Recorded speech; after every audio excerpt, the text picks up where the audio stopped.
하나님 우리 아버지 크신 사랑, 크신 은혜 감사하옵고 감사합니다. 이렇게 어려운 상황 속에서도 저희들을 사랑해 주셔서 함께 예배 자리에 나갈 수 있게 해주신 것을 감사드립니다.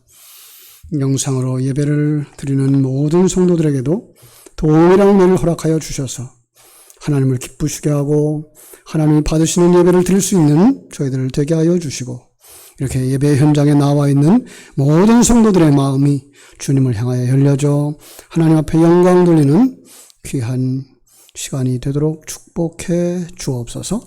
이 시간도 악한 마귀 원수에 틈타지 못하도록 하나님 지켜보아여 주시기를 간절히 소원하며 거룩하신 예수님 이름으로 기도드리옵나이다. 아멘. 오늘이 초복이라 그럽니다. 복 받으시기 바랍니다.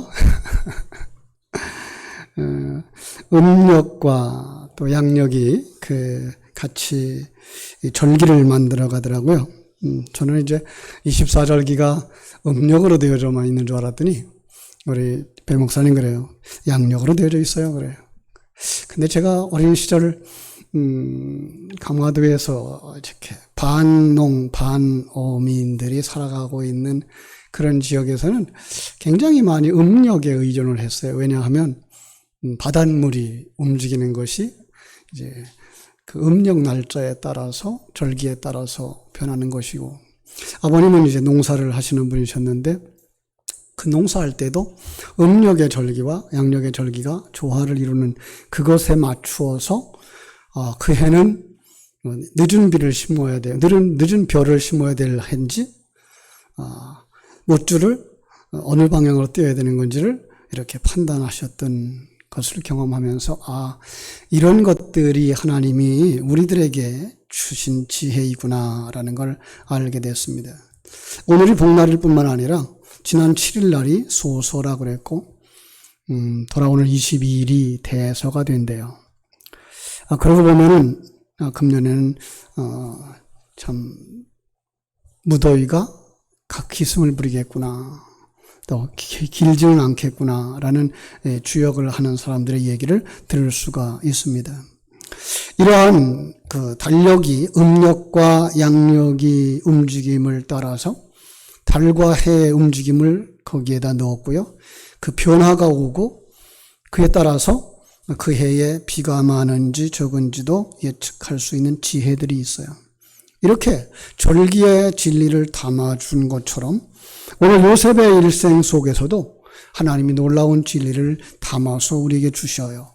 그 중에 오늘 우리는 채색 옷을 이렇게 들춰내면서 제목을 그렇게 잡았어요. 채색 옷을 입은 사람. 우리가 요셉을 볼 때에 역사 속의 한 인물이구나 지나쳐버린다거나, 그 사람은 이렇게 살았어, 이렇게 훌륭하게 살았대, 우리도 이렇게 본받아야지 라고 지나쳐버린다면 그 속에 담아준 아주 깊은 진리를 보지 못하고 또 우리에게 다가오신 하나님의 일하심을 보지 못할 수가 있어요. 그래서 오늘 우리는 그 사건들, 요셉의 상황, 그 채색 옷과 그 채색을 입은 자의 삶이 한 걸음 더 나아가서는 예수 그리스도의 삶이었으며 천년을 매대는 예수 그리스도의 삶이 그러했다시 우리도 바로 그러한 삶을 살게 되는구나. 여기까지 갈 때 우리 채색 옷을 입은 사람은 요셉일 뿐만 아니라 바로 오늘 우리가 살고 있는 우리 자신들이다라는 생각을 알게 되는 것이죠. 자, 요셉이라고 하는 인물, 그죠? 그래서 성경 속에 나오는 그 인물들, 그 사람의 이름들 속에도 깊은 진리가 담겨져 있어요. 요셉, 여호와께서 더하신다라는 의미가 있고요. 조금 더 나아가선 여호와여 번성하게 하소서라고 하는 뜻이 담겨져 있다 그래요. 그런데 그 요셉이라고 하는 이름을 지은 어머니 라헬의 그 마음을 우리가 깨달아 안다면 더 분명하게 그 의미가 무엇인지 알 수가 있을 거예요. 요셉의 아버지는 야곱이죠. 야곱이라고 하는 사람, 그것도 역시 예수 그리스도를 예표하는 사람이었어요.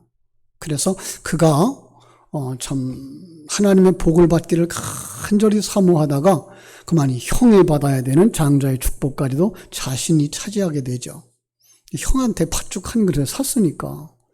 그리고 아버지가 또 이제 축복하는데 거기에 아버지의 눈까지 속이고 들어가서 축복을 받는 자가 되어져요. 그것 때문에 가정 불화가 일어나게 되니까 이제 어머니가 이 야곱을 이제 외삼촌 집으로 보냅니다. 외삼촌 집에 가서 양을 치는데 그 집에 예쁜 두 딸이 있었어요. 작은 딸을 마음에 두고 흠모하면서 외삼촌과 약속을 합니다. 내가 외삼촌을 위해서 7년간 일을 할 테니까 작은 딸을 내게 달라고 약속을 했어요. 7년 동안 정말 그 딸 하나 사랑하는 것 때문에, 여인 한 사람 사랑하는 것 때문에 힘들어도 힘든 줄 모르고 피곤해도 피곤한 줄 모르고 열심으로 살았던 야곱. 결혼식을 하고 나서 이튿날 잠자리에서 깨어나고 보니까 이게 라헬이 아니고 레아예요. 언니예요. 세상에 그런 법이 어디 있느냐고 이 외삼촌에게 가서 이제 항의를 했더니 이 지역에는 언니를 두고 동생이 먼저 결혼하는 법은 없다. 내가 라헬을 취하고 싶으면 이제 앞으로 이 7년을 더 일해라. 약속하면 내가 일주일 후에 그 둘째를 내게 주겠다. 그래서 부지 중에 그냥 두 아내를 거느린 사람이 됐죠. 두 아내가 아들 낳기 경쟁을 합니다. 그런데 둘째는요, 이 야곱이 그렇게 사랑하는데 자식이 없네요. 네. 그러자 이 여인들이 또 무슨 일을 하죠? 자기 몸종들을 신랑한테 내놓고 아들을 낳고 딸 낳고 그런 과정에 여기서 11번째 아들로서 요셉이 태어난 거죠. 그러니 이 야곱이 요셉을 얼마나 사랑했는지 몰라요. 자기 사랑하는 아내 라헬을 통해서 낳은 아들이기 때문에 더더욱 사랑했던 것을 우리는 알 수가 있는데요. 그것 때문에 그에게 어려서부터 특별한 대우를 했어요. 채색 옷을 입혀주었다라는 거예요. 여기서 우리가 기억할 게 몇 가지가 있는데요. 야곱과 4명의 그 여인을 통해서 12아들을 낳는 사건인데요. 그 속에서 우리는 이게 하나님이 이 세상 동서남북 4라고 하는 그곳에서 12이라고 하는 하나님이 아들들을 찾아서 아들로 만들어내고 있구나라고 하는 그림을 하나 그려놓으시면 돼요. 두 번째는요. 이 약속들이 일찌감치 창세기 15장에 아브라함과 함께 약속했던 그 약속의 성취라는 거예요. 참 놀라운 거죠. 그러니까 우리가 성경을 보면서 깨달아 아는 것은 하나님의 약속은 이렇게 신실하게 성취되는구나 라는 걸 알 수가 있어요. 그죠? 그리고 세 번째로는요. 그 창세기 15장 15절 16절에 나온 말씀인데요. 뭐라 그러는가 하면은 너는 장수하다가 평안히 조상에게로 돌아가 장사될 것이요 네 자손은 4대 만에 이 땅으로 돌아오리라. 그래, 이들이 애굽으로 들어갈 것도 예측해 놓았고요. 거기다가 400년 만에 출애굽할 것도 계획을 해 두셨던 거예요. 그 속에 뭐가 들어가 있어요? 구원의 역사가 그려져 있는 거예요. 13절에 보니까 15장 13절에 보니까 400년 동안 괴로움을 당하다가 이렇게 말하고 있어요. 16절에 보니까 4대 만에 이 땅으로 돌아올 거라 그래요. 여러분 400년은요 40 곱하기 10이에요. 여러분 숫자가 40은요 우리 일생이에요. 이 세상 살아가는 날 동안 우리 일생을 40이라고 말하는 거죠. 40 곱하기 10이에요. 10이라는 숫자는 완전수예요. 그러니까 이 세상에 살아가는 날 더하지도 아니하고 덜하지도 아니하는 그 기간 동안 뭐 한다는 거야? 고난을 받는다는 거예요. 여기서 이 시간과 공간 세계에 살아가는 모든 사람들, 특별히 영적인 사람들이 당하는 고난은 바로 그런 영적인 의미가 있다라는 사실과 함께 또 하나 4대 만에 구원을 받게 될 거다, 출애굽하게 될 거다라고 하는 얘기 속에서는 우리는 그전에 그렇게 생각했어요. 아, 그때는 오래 살았으니까 한 세대를 100년을 잡았나 보다. 근데 사실 안 그래요. 60살에도 결혼을 하고요. 그죠? 또 더 많아서도 결혼을 하고 그랬으니까 한 세대가 50년, 60년 잡으면 되는데 여기는 지금 4대라 그랬단 말이에요. 나중에 연구하고 보니까 아브라함이가 1대고요. 이삭이 2대고요. 그리고 야곱이 3대고요. 요셉이 4대예요. 그래서 요셉 안에 구원이 이루어지는 거예요. 예표적인 거죠. 요셉이 그럼 누구를 상징해요? 예수 안에서. 예수의 죽음 안에 우리의 구원이 다 들어가 있다는 걸, 그래서 그 요셉이 죽으면서 유언을 해요. 내가 당신들이 이제 이 땅에서 애굽으로 나가게, 하나님이 밖으로 나가게 할 것이고 가나안 땅에 들어가게 하실 텐데 그때에 내 해골을 메고 가라. 그래요. 그래서 출애굽할 때 모세가 이 시신을, 그 해골을 꺼내서 같이 출발합니다. 그리고 약속의 땅에 들어가서 그 땅을 다 분배한 다음에 그리고서 마지막으로 요셉을 장례하면서 그리고 그의 일생이 끝나고 출애굽의 역사가 막을 내리는 것을 볼 수가 있습니다. 이 놀라운 비밀이 여기에 들어가 있는 거예요. 그래서 우리가 결론적으로 깨달아 알 수 있는 건 뭐예요? 세 가지를 통해서 알 수 있는 것. 요셉은 예수님의 예표였구나. 지난주에 우리가 맥주절을 지키면서 예수님은 첫 열매였구나. 그러면 그 모습은 곧바로 또 누구에게까지 연결되어야 됩니까? 내 모습이구나. 여러분, 이제 요셉은 누구여야 돼요? 나여야 되는 거예요. 아, 바로 이런 모습 속에서 우리는 하나님이 얼마나 예수님을 사랑했는지 볼 수 있고, 하나님이 우리를 얼마나 사랑하시는지를 볼 수 있어요. 하나님 우리를 끔찍이 사랑하시는 줄로 믿습니다. 그 이야기를 이 요셉의 이야기에서 뭘로 표현하고 있다고요? 채색 옷을 지어 입혔다라는 거예요. 예. 채색 옷은요, 어떤 의미일까요? 채색 옷은요, 존귀한 자라고 하는 의미고요.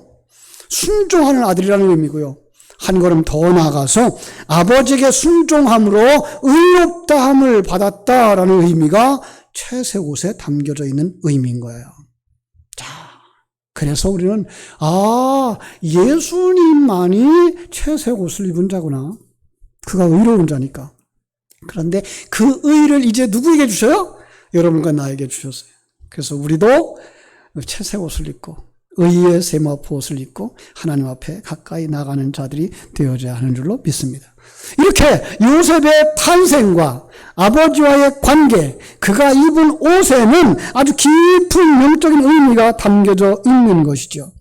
그런데 안타까운 것은 그 채색 옷을 입은 아들이 형제들에게 미움을 받아 웅덩이에 던져지고, 그죠? 그 채색 옷이 찢겨지고, 그리고 벌거숭이가 돼서 어디로 팔려가요? 애굽으로 팔려가는 것입니다. 참 안타까운 것이죠. 그죠? 여러분, 그런데요, 이 모습을 보면서 또 하나의 예수님의 모습을 생각해 볼 수가 있는 거예요. 예수님이 자기 신부를 구하려고, 신랑 되신 예수께서 자기 신부를 구하려고 아버지의 품을 떠나 우리가 있는 곳까지 내려온 그림인 거예요. 창세기 2장 24절에 가면요, 이 큰 계획을 세우는 하나님의 그 창조의 역사 속에 이렇게 말씀하셔요. 이러므로 남자가 부모를 떠나 그 아내와 합하여 둘이 한 몸을 이룰지로다. 성자 하나님, 진정한 남자 예수가 선악과 먹고 타락한 하와 그 신부된 성도들을 구원하시기 위해서 자기도 선악과 먹고 자기도 죄인의 자리까지 낮아지는 그 모습을 여기서 그려놓고 있는 거예요.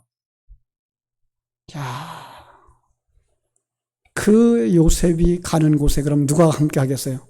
하나님이 함께 하시죠. 예수님이 가시는 곳에 하나님이 함께 하신 것처럼 요셉이 노예로 팔려가는데 노예로 팔려가서 고생하는 그 장면 속에 하나님이 함께 하십니다. 39장, 창세기 39장으로 한번 갈까요? 39장 2절, 3절 찾아서 한번 같이 읽어보겠습니다. 2절 시작. 여호와께서 요셉과 함께 하심으로 그가 형통한 자가 되어 그의 주인 애굽 사람의 집에 있으니 그의 주인이 여호와께서 그와 함께 하심을 보며 또 여호와께서 그의 범사에 형통하게 하심을 보았더라. 여러분 여기 강조하고 있는 단어가 뭘 것 같아요? 형통했다라는 거예요. 우리 조금 이상해요. 세상적인 눈으로나 세상적인 가치관으로 볼 수 없는 거죠. 하나님이 복을 받았어요. 형통했어요. 그러면 어떤 일들이 일어나야 된다고 생각합니까? 병도 들지 말고 어려운 일도 일어나지 말고 경제적인 위기도 만나지 않는 사람의 삶, 그걸 형통이라고 보죠. 그죠? 근데 성경은 그렇게 말하지 않아요. 그가 지금 그 사랑받던 아들의 자리에서 종의 자리에 내려갔는데 그걸 형통이라고 말하고 있는 거예요. 아니 근데 39장 21절로 23절에 보니까요, 그 유혹하는 여인을 피해서 정의롭게 살아가겠다고, 깨끗하게 살겠다고 옷을 벗어 던지고, 붙잡으니까 옷을 벗어 던지고 뛰어나갔는데 그것 때문에 뭐가 돼요? 이게 감옥에 갇히는 죄인이 돼요. 그런데 놀라운 건 그곳에서 하나님이 그를 형통케 하셨더라 그래요. 그래서 깨달아 알 수 있는 거예요. 성경이 말하고 있는 형통이란 하나님과 함께 동행하는 것이더라. 우리 한번 따라 합시다. 형통이란 하나님과 동행하는 삶이다. 여러분의 삶이 형통하시기를 주님의 이름으로 축원합니다. 그렇습니다. 그러니까 그 속에 구원의 진리를 다 담아주신 거예요. 그죠? 그 감옥에 들어간 사건 속에서도요, 옷이 벗겨지는 사건이 있는 거죠. 그죠? 어쨌든 감옥에 들어갔어요. 그런데 하나님이 그 감옥에서 놀라운 사람들을 만나게 하십니다.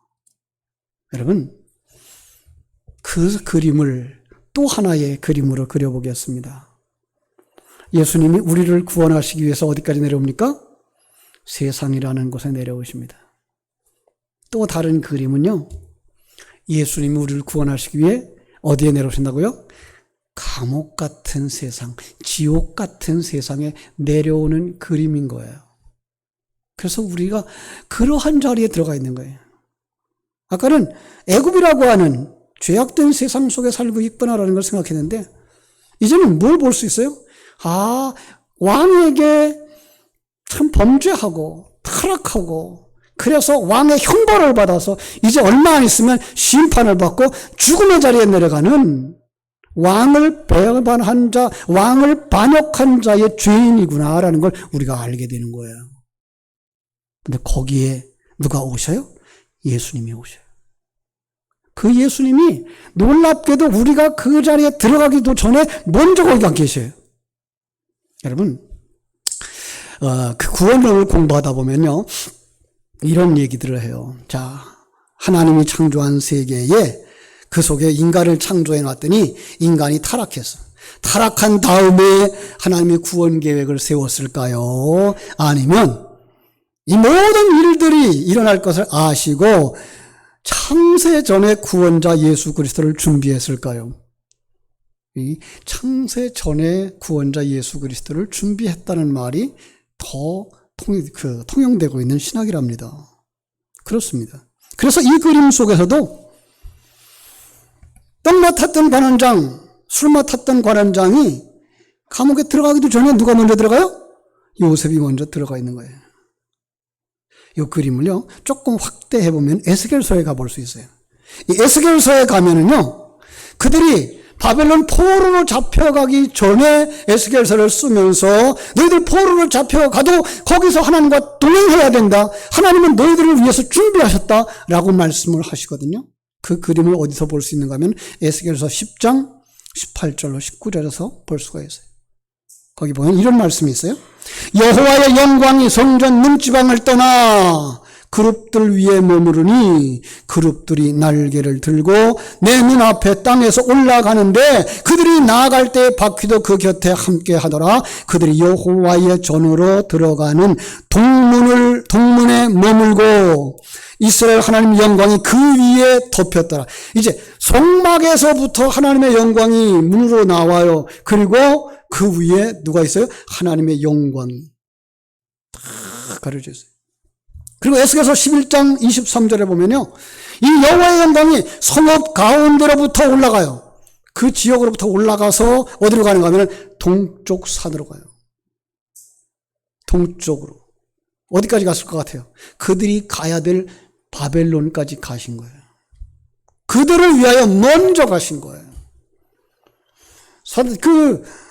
떡 맡았던 관원장, 술 맡았던 관원장보다 요셉이 먼저 감옥에 들어가 있는 바로 그런 모습인 거예요. 언제 돌아오는가요?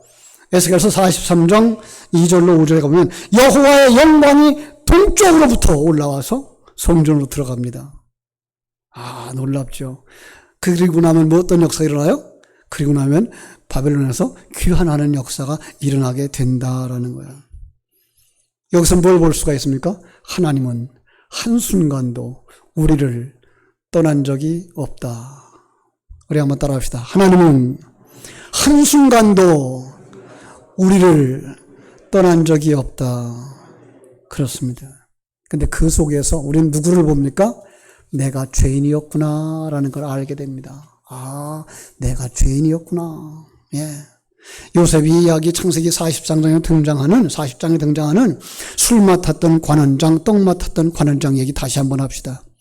바로 왕의 식탁에서 같이, 그죠? 그 식탁을 시중드는 사람들이에요. 얼마나 가까이 있겠어요. 그죠? 그런데 거기서 범죄한 거예요. 누구와 같이? 에덴 동산의 아담과 하와처럼 타락한 거예요.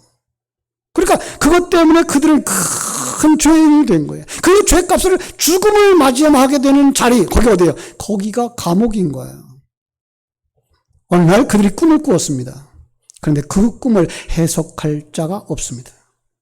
성경 속의 꿈이라고 하는 단어는요, 잠자는 동안에 일어나는 심리적인 현상을 이야기하는 것이 아니고요, 하나님이 그 사람의 미래를 보여주는 것을 의미하고 있는 거예요. 그래서 그것은 성령 충만한 사람이 아니고서는 해석하지 못하는 거예요. 그죠? 여러분, 하나님의 생명이 없는 사람은 그걸 해석할 수가 없어요. 요셉이 그걸 해석할 수 있는 사람이 되죠. 하나님의 생명을 가진 자예요. 사흘 후에 바로의 생일날, 잔칫날, 떡 맡았던 사람은 처형되고 술 맡았던 사람은 복직되어서 바로 곁으로 갑니다. 이게 뭐예요? 구원의 모습이에요. 예. 우리가 다 그렇게 죽을 수밖에 없는 자리에 들어갔는데 거기서 죽어야 될 자는 죽고 살아야 될 자는 사는 거예요.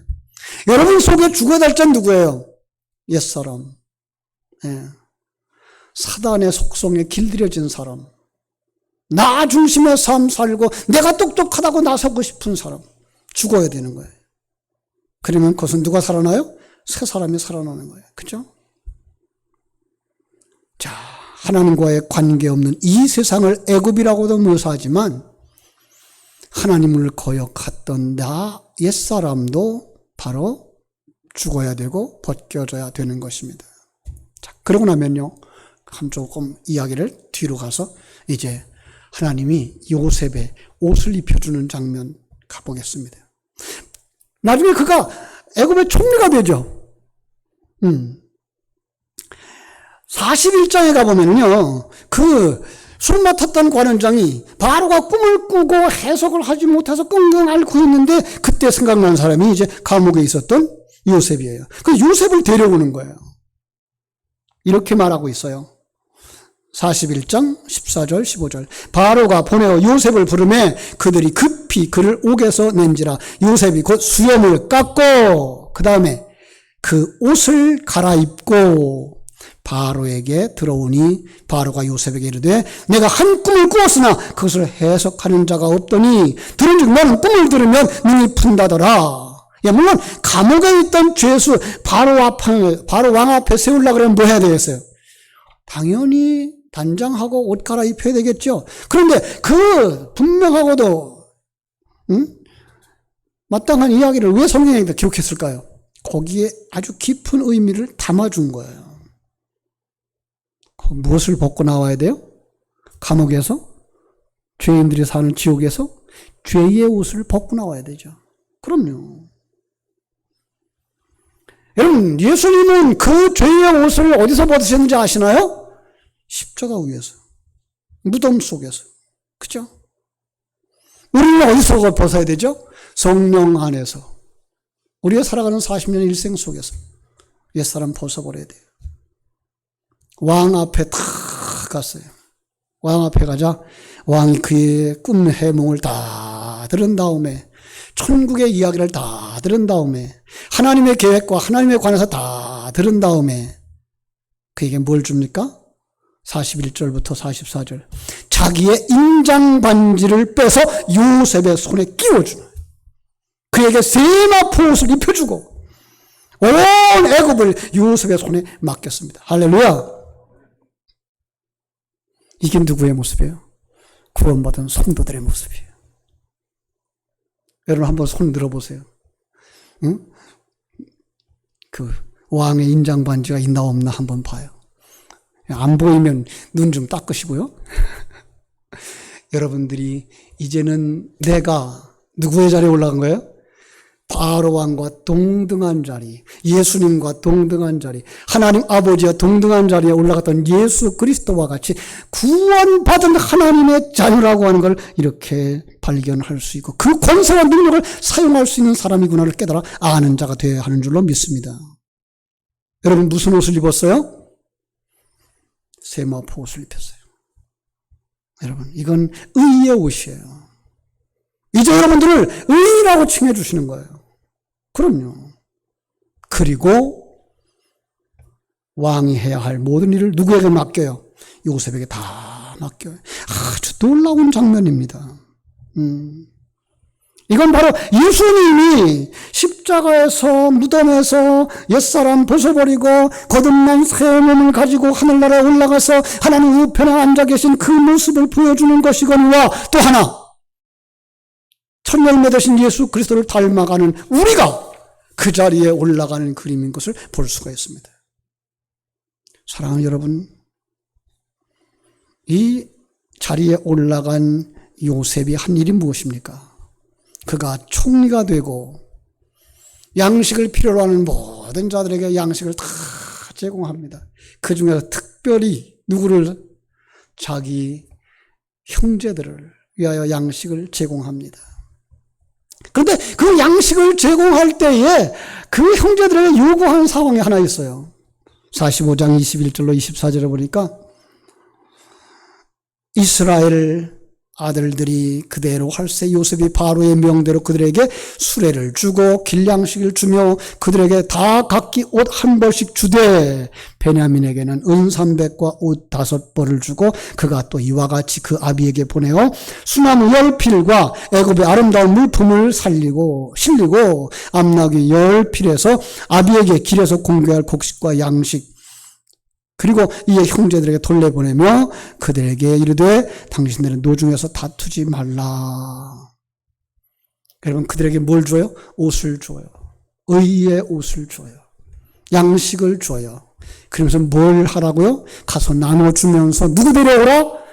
베냐민을 데려오라. 자기 동생이에요. 예수님이 지금 간절히 요구하는 게 뭐예요? 내 동생 데려와라. 내 동생 데려와라. 예수님의 동생 누구예요? 이 땅에 살고 있는 하나님의 택함 받은 자들. 여러분뿐만 아니라 아직도 구원받지 못하고 있는 그들 중에 은혜의 자리에 들어오지 못한 그들 중에 있는 또 다른 형제들을 데려오라는 거예요. 강권하라는 거예요. 데려오면 어떻게 될까요? 데려오면 요셉은 형제들을 자기와 동등한 자리에 세워주신다고요. 사랑하는 여러분, 그게 바로 채색 옷을 입은 자들의 사명인 거예요. 이제 예수님이 그 고난의 자리에 올라오셨다가 영광의 자리에 올라간 것처럼 아니 요셉이 그 고난의 자리에서부터 참 1인 지하, 만인 지상의 자리에 올라갔던 것처럼 예수님이 그래 되어졌고, 누가 그래 되어진다고요? 내가 그래 되어졌으니 내게 주신 바 귀한 사명 이 땅에서 잘 감당하면서 다음 세대들을 주님께로 인도하고 여러분 곁에 있는 형제들을 주님께로 인도해서 함께 천국을 누리는 복된 성도들 되시기를 주님의 이름으로 축원합니다. 기도하겠습니다. 하나님, 우리 아버지의 크신 은혜와 사랑을 감사하고 감사합니다. 아버지, 요셉의 일상 속에 이렇게 깊고 놀라운 진리를 담아주셨으니 감사드립니다. 이것을 보는 눈들을 열어주셨으니 감사드립니다. 이제 우리가 요셉처럼 보냄을 받은 자요, 고난 속에서 우리가 옛사람 벗어버리고 새사람으로 완성되어지는 자요, 주님의 그 우편에 앉을 만한 영광스러운 자리로 청함을 받은 자인 줄을 알아서 남은 생에도 참으로 채색 옷을 입은 자들답게 살아가게 하여 주시고, 우리에게 맡겨주신 귀한 사명도 잘 감당하여 주님 나라 이룰 때 착하고 충성된 종아, 내가 작은 일에 충성하였으니 주님의 잔치에 참여할지어다 아버지 환영받고 상급받는 복된 성도들이 되도록 우리 하나님 축복하여 주시옵소서. 예수님의 이름으로 기도하옵나이다. 아멘.